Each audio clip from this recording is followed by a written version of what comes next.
जिस तरह मैं अपने फर्मा बरदार मोमिनों को खिलाता पिलाता हूँ, अपने नाफरमान गैर मुस्लिमों को भी खिलाता हूँ। इजराइल फिलिस्तीन पर जुल्म के पहाड़ तोड़ रहा है, लेकिन इसके बावजूद मैं उसको भी रोजी दे रहा हूँ, मैं उसको भी खाना दे रहा हूँ, मैं उसको लिए दवा और पानी का इंतजाम मुहैया कर रहा हूँ। अल्लाह कह रहा है रब्बुल आलमीन हूँ मैं, सिर्फ मुसलमानों ही को नहीं पालता हूँ, इंसानों ही को नहीं, मैं रब्बुल हैवानात भी हूँ। जिस तरह आए इंसानों में तुम्हें और आए मुसलमानों में तुम्हें रोजी देता हूँ, उसी तरीके से मेरी नेमत ये है और मेरी रहमत का तकाजा ये है, मेरी रुबूबियत का तकाजा ये है कि उसी तरीके से मैं रात के अंधेरे में शिकार तलाश करने के लिए निकलने वाले जानवर को भी रोजी देता हूँ। मैं जिस तरह तुम्हारी दुआएं सुनता हूँ, क्या अल्लाह मुझे बख्श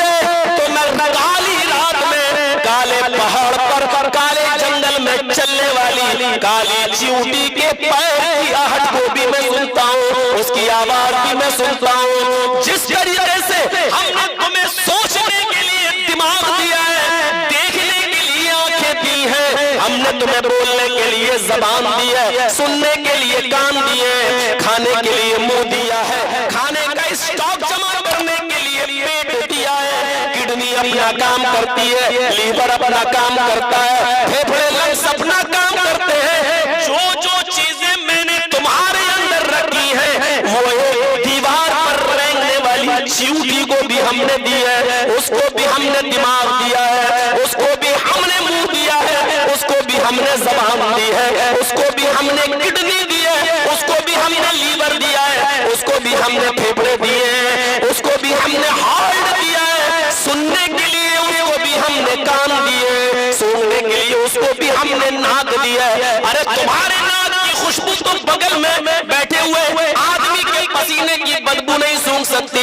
लेकिन हमने उस छोटी सी मखलूक चींटी की नाक में सूंघने की इतनी शक्ति दी है कि वो एक मंजिल दो मंजिल पर भी मिठाई रखी है तो उसकी खुशबू को वो यहाँ से सूंघ कर अपने मंजिल पर पहुंच जाती है।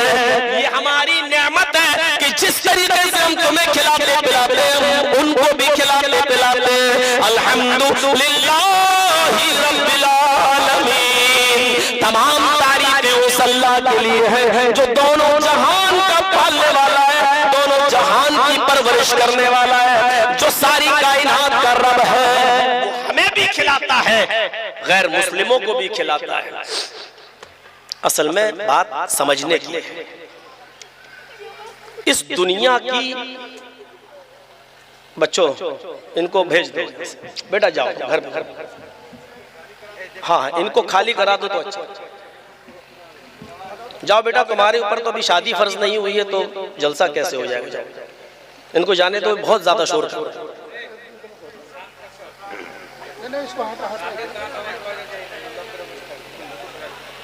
ठीक है चलिए, असल में सोचने की चीज है बस। जिस दुनिया की चकाचौंध में हम पढ़कर धोखा खाए हुए हैं ना, इस चीज की वजह से हम रब की नेमतों को पहचान नहीं पा रहे हैं। और ये दुनिया इतनी रंगीन है, हम उसके धोखे में आ जाते हैं, वरना दुनिया की हकीकत अल्लाह की नजर में क्या है। अल्लाह के नबी ने फरमाया लौ कानत दुनिया तादिलु इंदल्लाहि जनाह बऊज़तिन मा सका काफिरन मिनहु शुरबत माइन।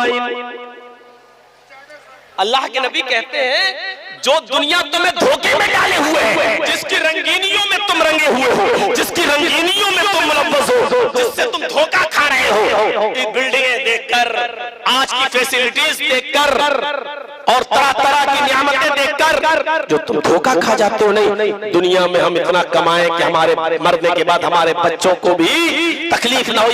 सोचिए, अल्लाह कह रहा है, अल्लाह के नबी कह रहे हैं अल्लाह की नजर में, यहां से अगर आप समझ गए तो बहुत बड़ी बात है। अल्लाह की नजर में लौ कानत दुनिया तादिलु इंदल्लाहि जनाह बऊज़तिन मा सका काफिरन मिनहु शुरबत माइन।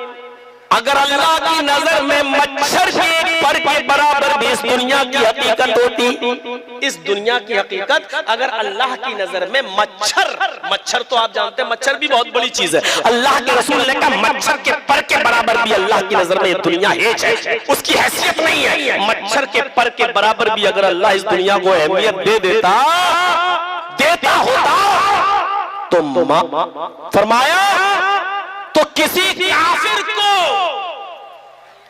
लौकानत दुनिया तादिलु इल्लल्लाहि जनाह बऊज़तिन मा सका काफिरन मिन शुरबत माइन, तो किसी काफिर को इस दुनिया से एक घूंट पानी भी नहीं पिलाता। हम अपने नाफरमान को पानी पिलाएं? हम अपने शिर्क करने वाले को देने वाला, लेने वाला, जिंदगी देने वाला, मौत मैं किसी ऐसे शख्स को हम पानी पिलाएं? नहीं, किसी काफिर को एक घूंट पानी भी नहीं पिलाता। लेकिन पानी ही नहीं, काफिर को मिले हूर कुसूर और मुसलमान को फकत वादे हूर। सारे दुनिया में हूरे और सारे ऐशो आराम के सामान और कसूर, बड़े बड़े महलों बंगले नहीं काफिरों के पास है। अल्लामा इकबाल ने कहा था काफिर को तो मिले हूर कसूर और मुसलमान को फकत वादे हूर। और मुसलमान से क्या कहा? नेक अमल कर बस, तुझे जन्नत में हूर मिलेगी, तुझे जन्नत में।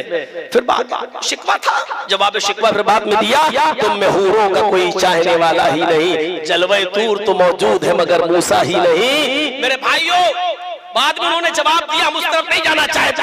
मैं ये बताना चाहता हूँ कि दुनिया में काफिरों को जो ऐशो आराम है वो इसलिए मिल रहे हैं क्योंकि अल्लाह रब्बुल आलमीन की नजर में इस दुनिया की हैसियत मच्छर के पर के बराबर भी नहीं। फायदा उठाओ जितना उठाना हो। अगर मच्छर के पर के बराबर भी होती तो किसी काफिर को पानी नहीं पिलाता। अब सुनिएगा, हम किसको खिलाते हैं? शादी में हम किसको बुलाते हैं?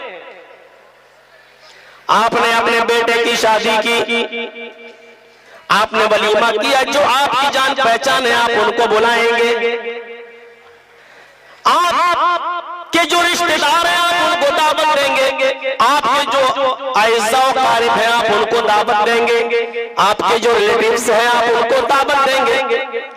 मजाल है कि आपकी दावत में आपका दुश्मन आ जाए, आप उसको अपने घर, अपने दुश्मन को नहीं बुलाएंगे। ये मेरी मुखालिफत करता है, जिंदगी भर मेरा विरोध करता है।